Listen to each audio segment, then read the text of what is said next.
Round the outside of Coppice and then up the inside into turn.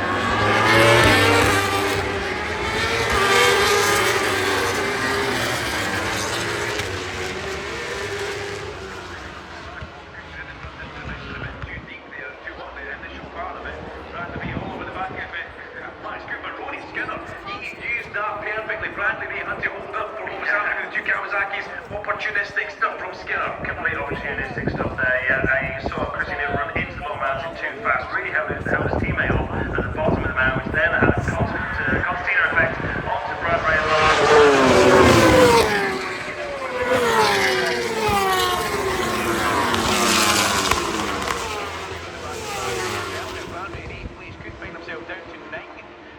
If he doesn't watch, because Spud Nesbitt goes so well around here, he just wants to get a good finish under his belt. Charlie was so fast at the pre-event testing, but away at the front now, the gap back 1.9 seconds from Tommy Bridewell to Kyle Ryde. These two at the front, the Yamaha are stretching away because they weren't involved in that early Storm Stacey battle that Tommy Bridewell was having to get through with Iddon and Max Cook.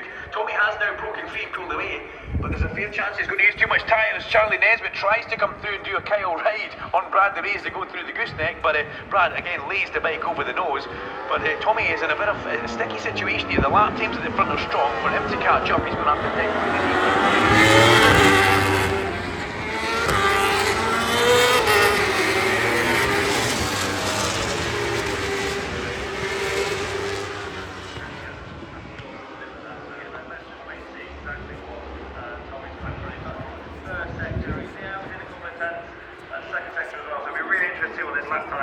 as we see riders all over the place. It looks like Charlie Nesbitt is really having a look at Brad Ryde into the head. We were thinking that, weren't we? You can see the intent from Charlie through the mid part of Hall Bend. Still the Kawasaki's and a good strong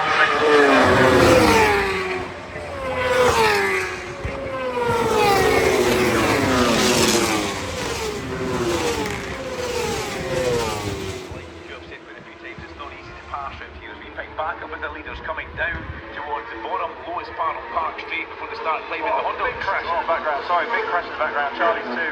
Not entirely sure who that was. I'm hoping it's not Charlie, that's where he crashed yesterday. Oh, Rory Skinner. Skinner's gone down on the Cheshire Mouldings Ducati. Unfortunately, he's up on his feet walking away from that one. This is going to be a carbon copy of what we've seen 3 or 4 times this weekend. Like I said earlier, it's really bumpy up through Charlie's 1 and 2, Charlie's 2 in particular, and with this track temperature up as we see it on the big screens now, just going to tuck the front, tuck the front right in the last part, just before he picks the throttle up. Really disappointing there for Rory, but it's so easily done when it's really confident.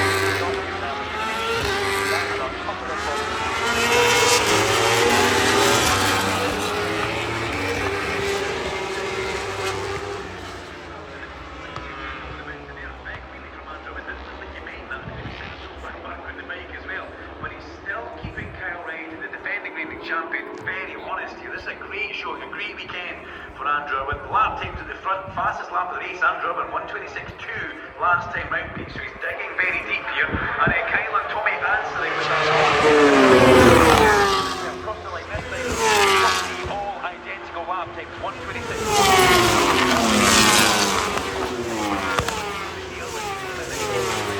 It's very much Andrew.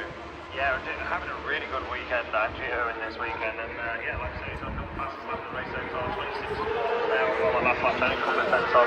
Quite a bit slower than yesterday in that big long race that we saw, and that is all down again, I'm sorry for repeating myself, track temperature. But we need you to say that, we need you to remind us, because that's something I forget about quite regularly. But what I also saw was a big defensive swing from Kyle Ryde in towards Park there. He obviously knows that Honda's got the legs at the end of the main straight. His team will have said that information during the in between the 2 races in a debrief, and Kyle's setting himself not just in the middle of the road, but almost over to the right hand side before bringing it back. Well, just stop the overtaking opportunity. Also in the first race today,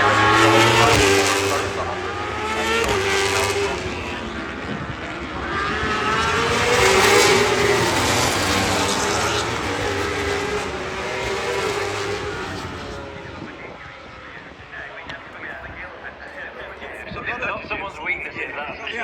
Someone nudges you, they've got a weakness. Absolutely. Stole that in the memory bank, and you bring it back to one later on. Kyle looks so good. You said this earlier on, the second latter part of the lap, he does look good. There's a gap come up there. By the time we get to Park, that Honda will be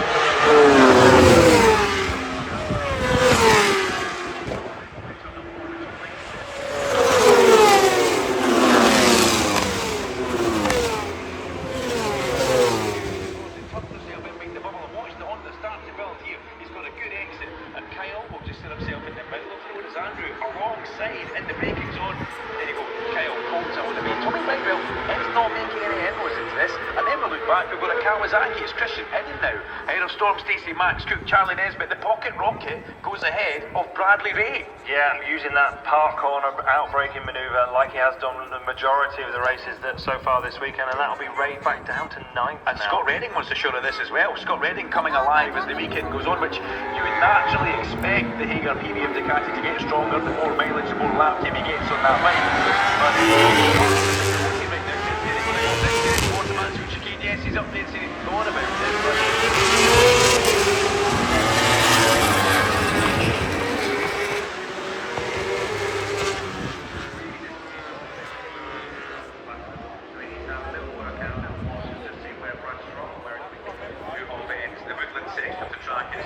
Flowing through here, it looks absolutely great when you're standing trackside watching you guys go through that area of the track. And Bradley Ray finding himself with that slender points lead that he came into this race with. 12-point championship. Kyle with a 25 or an 18-point race.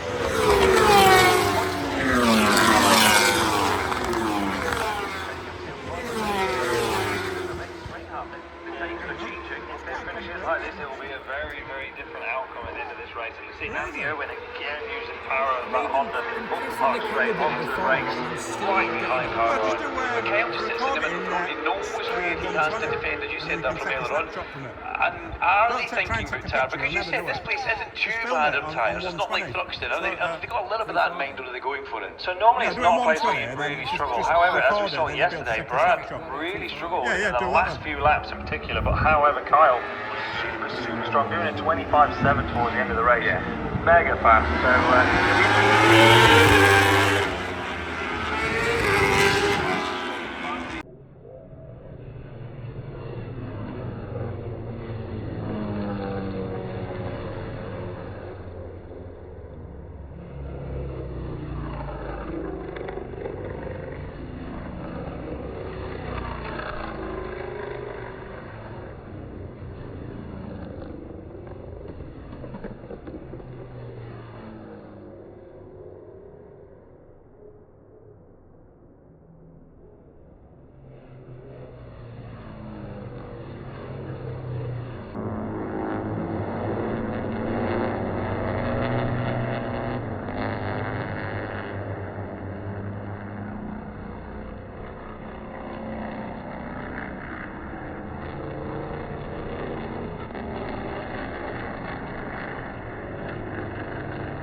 changed the swing arm.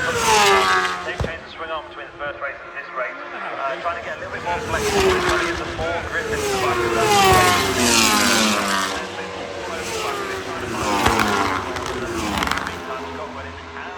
Leon Haslam coming on the back. I really must have passed Leon because Leon was in front of him.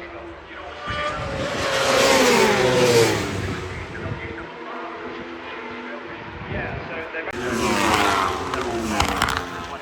so yeah, just taking it slightly easy towards into this race. Exciting on Park, this is going to be very exciting because Storm Stacey tries to get a good exit from the